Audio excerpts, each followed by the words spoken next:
कालीबाड़ी के महंत श्री रविंद्रदास जी महाराज, गोरखपुर के लोकप्रिय सांसद और जिनकी मधुर वाणी में आप लोगों ने अभी होली के कुछ अधूरे गीत सुने हैं, श्री रवि किशन जी, गोरखपुर के महापौर डॉक्टर मंगलेश श्रीवास्तव जी, गोरखपुर ग्रामीण से लोकप्रिय विधायक श्री विपिन सिंह जी, भारतीय जनता पार्टी के प्रदेश के उपाध्यक्ष विधान परिषद सदस्य डॉक्टर धर्मेंद्र सिंह जी, आज के इस कार्यक्रम में उपस्थित होलिका दहन समिति के अध्यक्ष श्री राम प्रकाश गुप्ता जी, संयोजक श्री आशीष गुप्ता जी,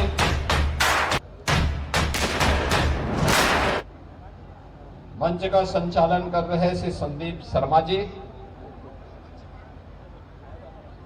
भारतीय जनता पार्टी महानगर के संयोजक श्री राजेश गुप्ता जी,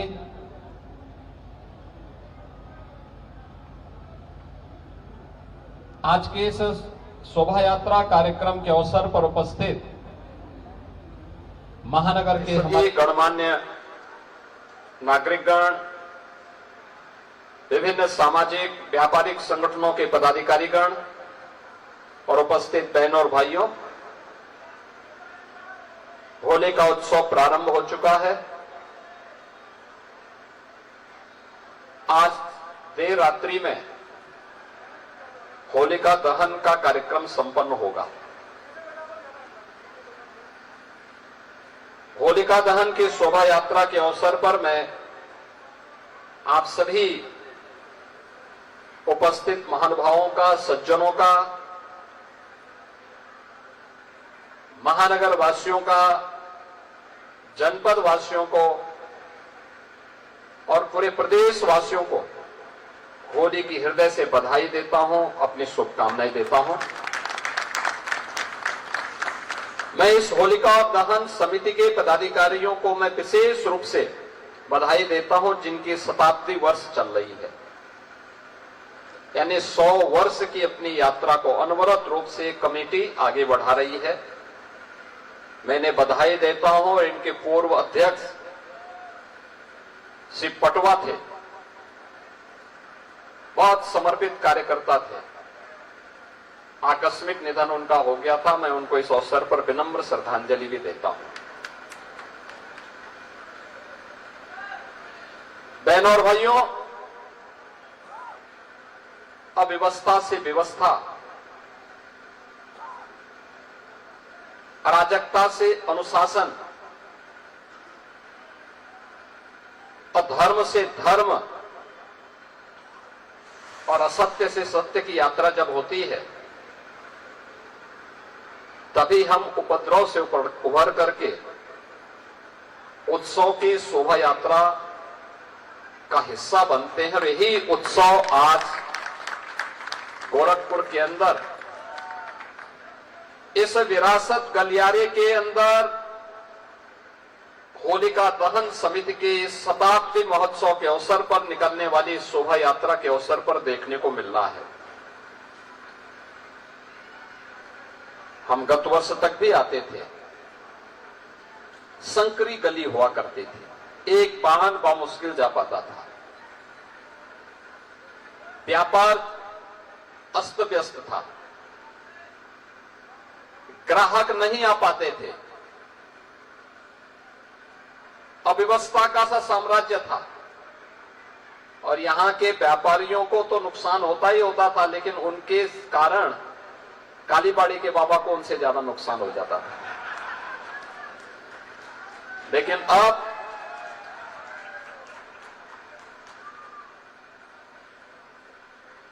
मैं इस बात को मान सकता हूं कि जब एक गलियारा बन रहा है और जिस दिन बन जाएगा, यह गोरखपुर का सबसे खूबसूरत गलियारा होगा। गोरखपुर का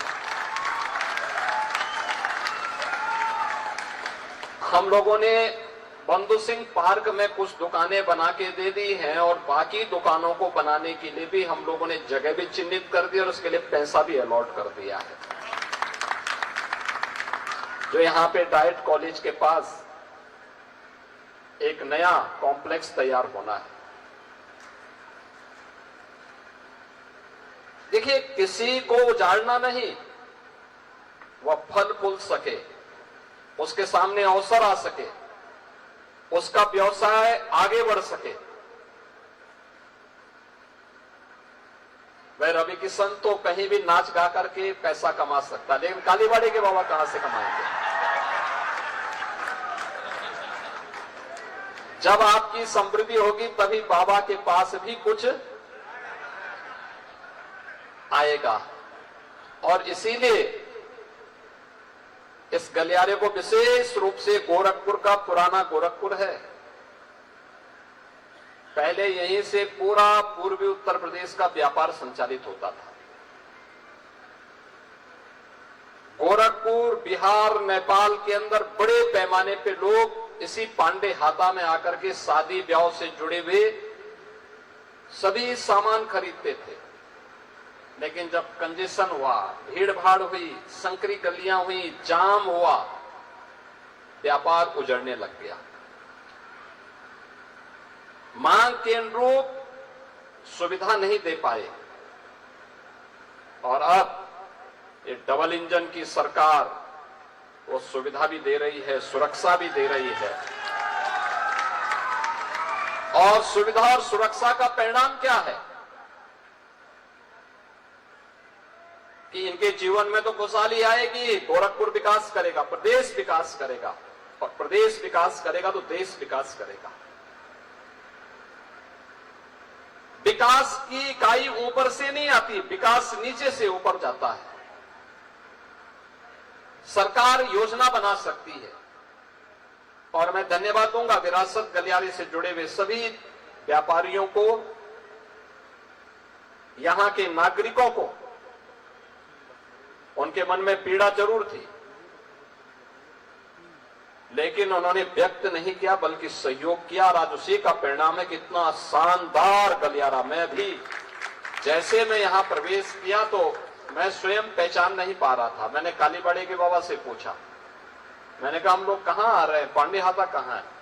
बाबा ने कहा यही है। मैं समझा कि ऐसा तो नहीं है कि बाबा जो है डोसा खिलाने के लिए कालीबाड़ी ले जा रहे हैं। यद्यपि उन्होंने कभी खिलाया नहीं, लेकिन मैं सुनता हूं कि खिलाते हैं। बाबा ने कहा नहीं नहीं, यही है पांडे हाता का मार्ग। देखो, पहले की तुलना में 3 गुना ज्यादा चौड़ा हो गया है मार्ग। देखो ना कितना शानदार लग रहा है। और अभी यहाँ पे फसाड भी कायदे से आ जाएगा ना, एक जैसा कलर, एक जैसी डिजाइन के साथ। ये गोरखपुर ही नहीं, प्रदेश का सबसे शानदार गलियारा हो जाएगा। यही है विरासत का संरक्षण। जिस विरासत का संरक्षण आप पर्व और त्योहारों के माध्यम से भी करते हैं। होली 100 वर्षों से ये होलिका दहन समिति इस शोभा यात्रा के माध्यम से अपनी विरासत का संरक्षण कर रही है। दीपावली हर घर में मनाई जाती है। सरकार के सहयोग की आवश्यकता नहीं है। इस होली के कार्यक्रम में सरकार नहीं सहयोग करती है, लेकिन स्वतः स्फूर्त भाव के साथ हजारों की संख्या में लोग अपने पर्व और त्योहार का हिस्सा बनकर के उत्सव का आनंद लेते हैं। आपाधापी के युग में कुछ समय व्यक्ति उत्साह से, प्रेम से मिल सके, इससे ज्यादा बात क्या हो सकती है? कोई तनाव नहीं, कोई उपद्रव नहीं, कोई भय नहीं, कोई अराजकता नहीं, कोई गुंडागर्दी नहीं। यही तो राम राज्य है। सबको सुरक्षा का एहसास है, सबको विश्वास है, एक दूसरे के प्रति सम्मान का भाव है। और यही राम राज्य की अवधारणा है। और प्रधानमंत्री जी इसी बात को लेकर कहते हैं कि जब इस प्रकार की स्थिति आएगी तो भारत को विकसित भारत और आत्मनिर्भर भारत बनने में कोई देर नहीं लगने वाली है। और यही स्थिति पैदा करने के लिए ये कार्य चल रहा है। बहुत शीघ्र ये कार्य जब होगा तो आप देखना, शानदार गलियारा जो भी जाएगा गौरव की अनुभूति करेगा। यहां का व्यवसाय फिर से पनपेगा। कुछ लोगों के वहीं पे प्रतिष्ठान दुकानें आ गई, लेकिन कुछ लोगों को जहां पर वहां जगह कम हो गई थी, नहीं मिल पाया, बंधु सिंह पार्क में और यहां पे नॉर्मल में जो हम लोग कॉम्प्लेक्स बनाने जा रहे हैं, यहां पे उनको भी दुकानें उपलब्ध करवाएंगे। और मैंने ये भी कहा, मैंने कभी दुकान का किराया इतना रखना कि हर व्यापारी उसको वहन कर सके, बहुत ज्यादा किराया भी मत लेना। ऐसा नहीं कि लोग ज्यादा आवेदन कर दें तो उसमें कालीबाड़ी के बाबा की तरह रेट बढ़ते जाएंगे, रेट बढ़ाना मत उसमें। और इसीलिए अच्छे ढंग से कार्यक्रम हमारे हों। होली का यह त्योहार हम सबको इस बात का एहसास करा रहा है कि पर्व और त्योहार हमें तब आनंद का अवसर देते हैं जब शांति होती है, सौहार्द होता है। आज पूरी दुनिया के अंदर उपद्रव है, अराजकता है, अव्यवस्था है, छीना झपटी है, लेकिन हम सब भारतवासी गौरव की अनुभूति कर सकते हैं कि भारत का यशस्वी नेतृत्व प्रधानमंत्री मोदी जी के नेतृत्व में भारत को विकास की नई बुलंदियों की ओर पहुंचा करके नए भारत का दर्शन हम सबको करा रहा है। ये नया भारत जहां अवसर भी है और उत्सव भी है, हर व्यक्ति के लिए, हर तबके के लिए, क्या नौजवान हो, क्या बुजुर्ग हो, क्या महिलाएं हो, क्या पुरुष हो, क्या अन्नदाता किसान हो, क्या व्यापारी और उद्यमी हो, समाज के हर व्यक्ति के लिए अवसर है। और अवसर के साथ साथ पर्व और त्योहारों की एक लंबी श्रृंखला उत्सव के रूप में हम सबके पास है। 2014 के पहले ये उत्सव नहीं मनाए जा सकते थे, नहीं मनाए जा सकते थे। उत्तर प्रदेश में तो पर्व और त्योहार के पहले कर्फ्यू लग जाता था, कितना तनाव रहता था, कितना तनाव रहता था। सरकारें समाज को बांटती थी उस समय, और बांटने का जो पाप करती थी उसका परिणाम व्यापारी को देना होता था, नागरिक दे चुकाते थे। पर्व और त्योहार के पहले कर्फ्यू लग जाता था, गुंडागर्दी चरम पर, न बेटी सुरक्षित थी, न व्यापारी सुरक्षित था। लेकिन आज न कर्फ्यू है और न दंगा, अब तो यूपी में है सब चंगा, अब सब और उत्सव है, पूरे प्रदेश भर में उत्सव। पिछले 15 दिनों से मथुरा वृंदावन में होली का कार्यक्रम चल रहा है, अलग अलग स्थानों पर, गोकुल में, बरसाना में, नंदगांव में, बलदेव में, गोवर्धन में, मथुरा में, लाखों की संख्या में। बरसाना में जिस दिन होली थी 10 लाख से अधिक लोग वहां आए थे इस होली के उत्सव में, 10 लाख से अधिक। नंदगांव में यही भारी भीड़ उमड़ रही है। गोकुल, वृंदावन, गोवर्धन, बलदेव, मथुरा, ये लंबी श्रृंखला होली खेलने के लिए। और ये स्वतः होता है, सरकार कोई सहयोग नहीं करते, सरकार केवल सहयोग सुविधा वहां पे व्यवस्था बनाने में योगदान देते, बाकी लोग स्वतः आते हैं, उत्सव का आनंद लेते हैं। विदेशियों की आंखें फटी की फटी रह जाती हैं, इतने अच्छे उत्सव क्या मिल रहे हैं। जो लोग हम पे आरोप लगाते थे कि हम पटे हुए हैं, कहां पटे हैं, कहां विभाजन है। ये हजारों की संख्या में श्रद्धा, यहां पे लोग होली खेलने के लिए आए हैं, होली का दहन की शोभा यात्रा में भाग लेने के लिए आए हैं। किसी की जाति का पता नहीं, सारे लोग मिलकर के एक साथ होली का आनंद ले रहे हैं। होली के आनंद के साथ इस शोभा यात्रा का हिस्सा बन रहे हैं। हजारों वर्ष पहले कभी होलिका का दहन हुआ होगा, हजारों वर्ष पहले हिरण्यकश्यप का वध हुआ होगा, लेकिन आज भी हमें याद रखना होगा, ये होलिका भ्रष्टाचार के रूप में, अव्यवस्था के रूप में, अराजकता के रूप में जहां कहीं भी है, इस भ्रष्टाचार रूपी, अराजकता रूपी, अव्यवस्था रूपी, उपद्रव रूपी इस होलिका को दहन करने के लिए हम लोगों को हमेशा तैयार होना होगा। यह हिरण्यकश्यप जो माफिया के रूप में पनपा रहा होगा, कभी आतंकवाद के रूप में रहा होगा, उग्रवाद के रूप में रहा होगा, उस समय भगवान विष्णु के एक अवतार नरसिंह अवतार ने अवतरित होकर के हिरण्यकश्यप का वध किया था, इस धरती को धर्ममय करने के लिए, सत्य और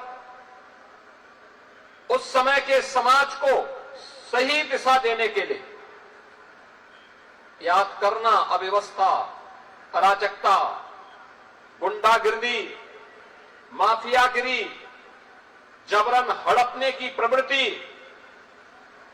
ये जब भी होगी वे सब भी हिरण्यकश्यप जैसे ही हैं। ये प्यार से नहीं मानेंगे, क्योंकि लातों के भूत बातों से नहीं मानते, और उनसे निपटने के लिए हिरण्यकश्यप को मारने के लिए, रावण को मारने के लिए, कंस को मारने के लिए किसी न किसी नरसिंह को, किसी न किसी राम को, किसी न किसी कृष्ण को अवतरित होना पड़ेगा, तब व्यवस्था बनेगी, समाज में सज्जनों का संरक्षण हो पाएगा। दुर्जन जब समाप्त तो होंगे, सदाचार और उत्साह का ये वातावरण हम सबके जीवन में देखने को मिलेगा।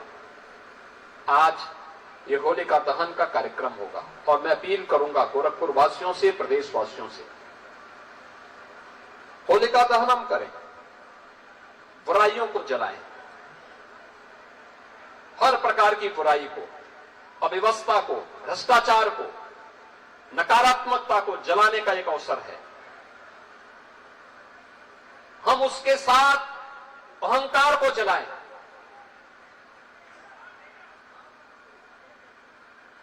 और याद करना, होलिका दहन किसी के घर के सामने ऐसी जगह पे न हो जहां से घर को नुकसान हो सकता होता हो, किसी प्रतिष्ठान के सामने नहीं होना चाहिए, उससे दूरी, थोड़ा दूरी बना करके।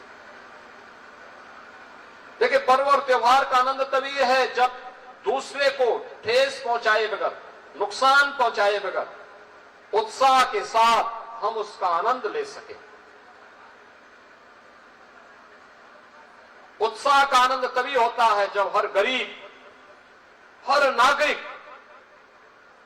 खुशी के साथ झूम करके उस उत्साह का हिस्सा बन सके, भयभीत न हो, उसके मन में भय न हो, किसी प्रकार का कोई कुंठा न हो, और होलिका दहन के स्थल भी हम उसी प्रकार से तैयार करें, घर से दूरी पे हो,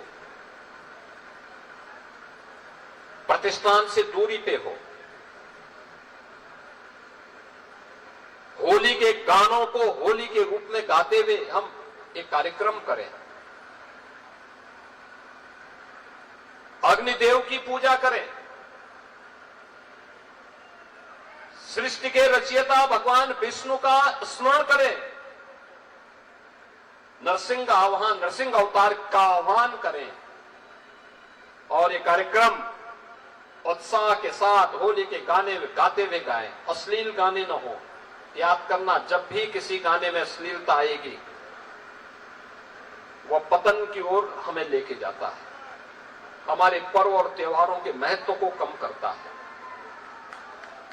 अश्लीलता नहीं होनी चाहिए, परिवार के साथ लोग आकर के परिक्रमा कर सके होलिका दहन स्थल में।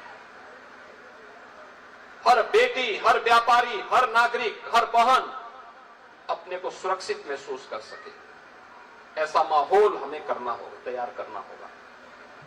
कल विराम रहेगा क्योंकि देर रात्रि से चंद्र ग्रहण लगना शुरू हो जाएगा।